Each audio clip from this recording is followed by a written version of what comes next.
walking amongst giant ferns and giant mountain ash trees this week. I'm back down Otway National Park, Victoria, chasing waterfalls in this cold and miserable overcast morning. So come along with me and let's see what we can get.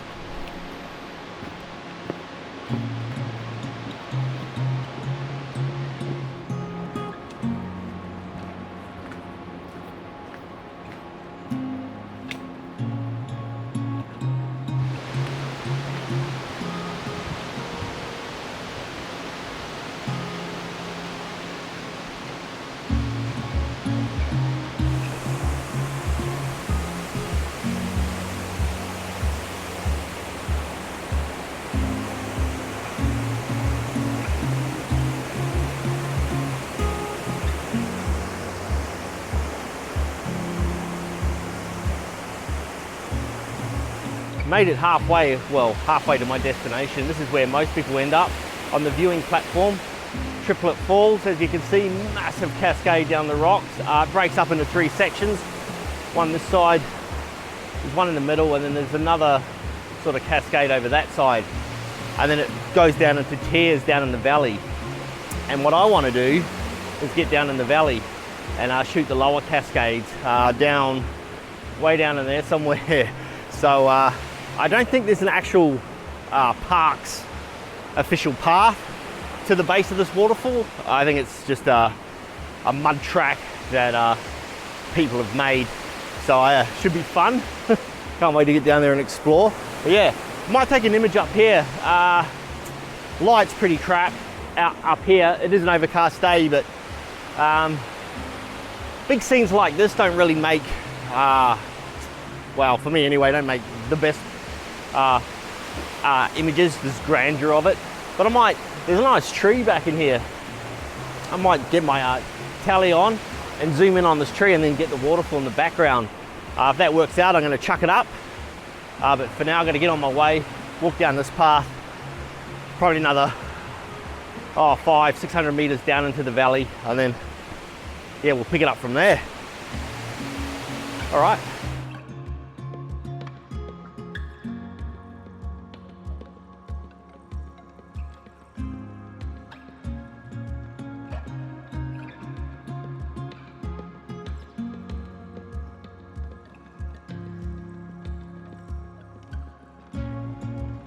Here we are amongst it in the noise, the deafening noise of the waterfall.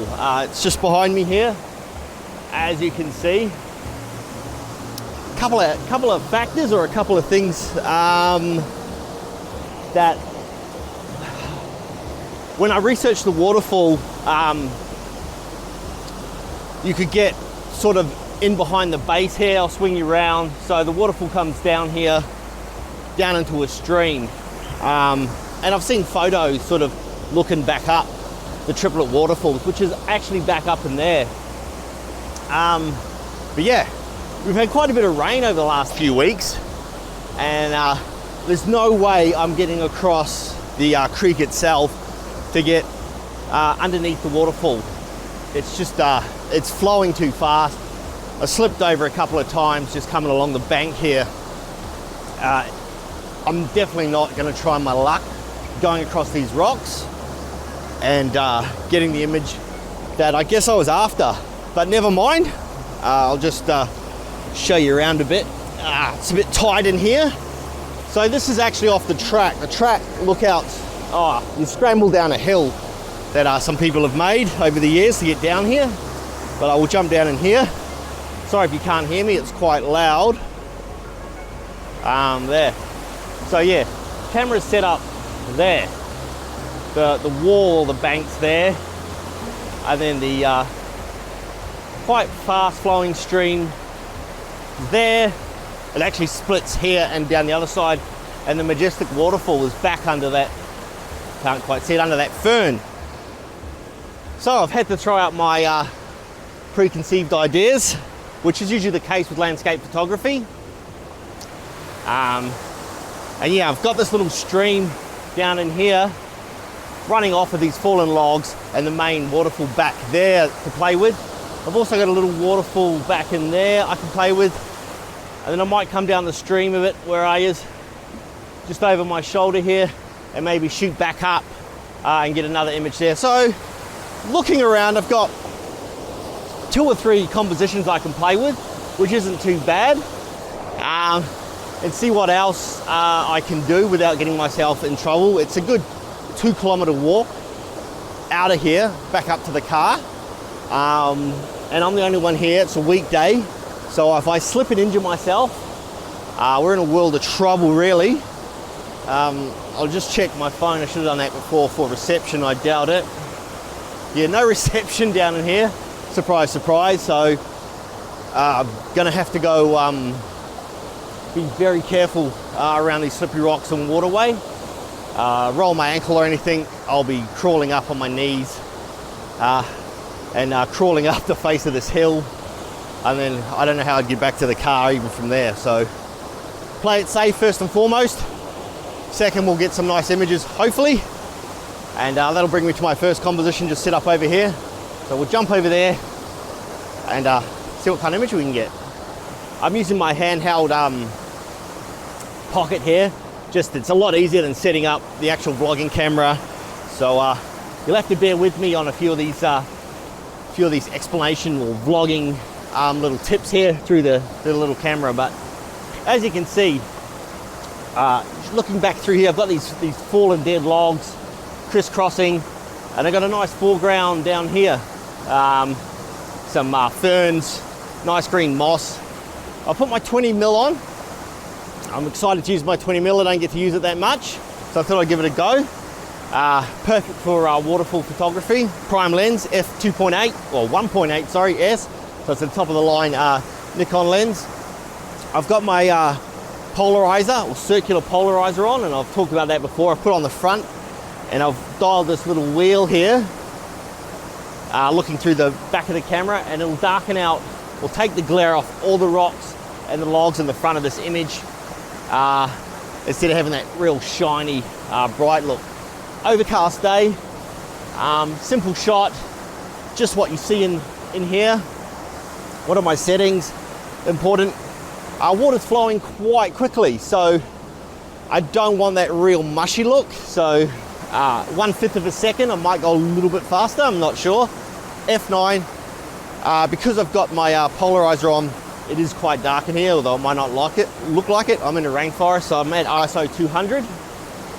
And this is going to be my first shot. And fingers crossed I don't fall in after this. I'll take the shot, chuck it up, and we'll have a look around and see what else we can get.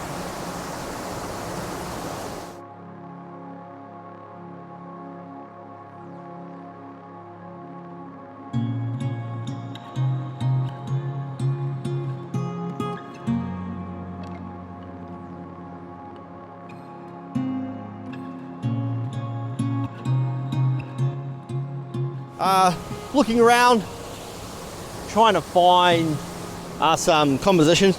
I mentioned this little waterfall, or cascade I should say, earlier, and I came up here. I tried to take an image of it. I didn't like it. It's just, I don't know, doesn't make a good image. It's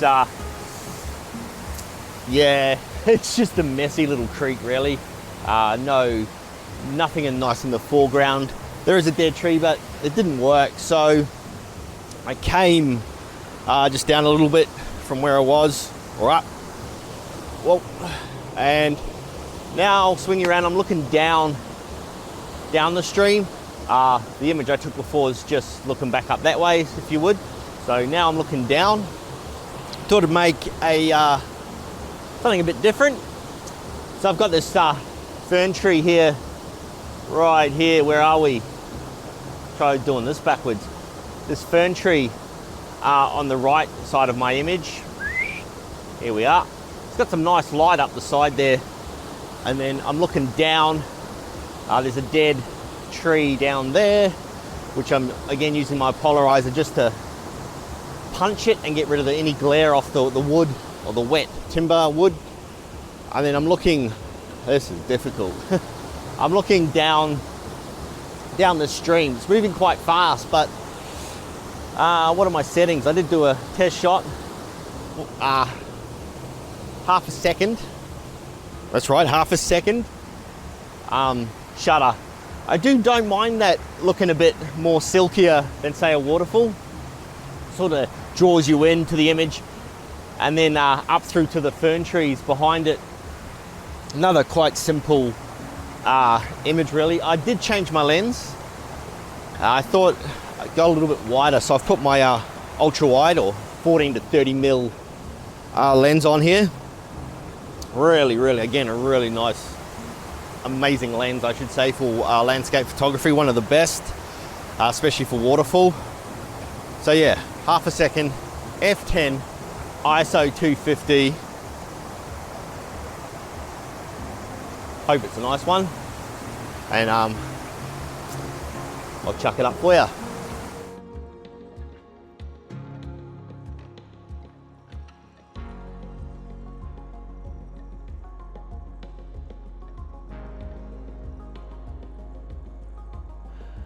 So the last image I took was a actual 3-shot pano of the whole scene that I'd been playing around with this morning. The waterfall, the dead tree in the foreground there, and all those giant ferns in the back. This happened to be the last shot of the morning, and after this I decided I'd give it up and walk back out. A little bit disappointed that I couldn't explore a little bit more around the scene here, maybe cross the creek to the other side where the actual waterfall was falling, but as you can see it was flying a bit too fast for that. Anyway, thanks for coming along today.